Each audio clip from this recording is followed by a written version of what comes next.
natin, polish na lang. Okay, 1, 2, 3,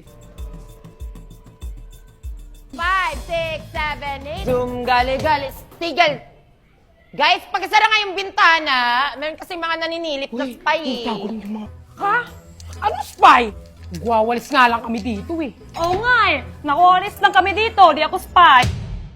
Siguro napabilang ka na sa section yung palaban ng high school. Yung competitive sa contest. Yan na ba kaya nyo? Zoom, araw pa!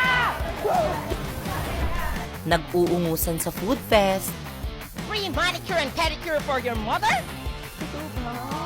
O bardagulan sa intrams. Pero paano kung hindi lang trophy ang pinag-aagawan? Sino kaya magiging number 1? Si ex kaya na di nagpapatalo? Si crush na bumubuo ng araw mo? O yung nagbabalik na kababata mo?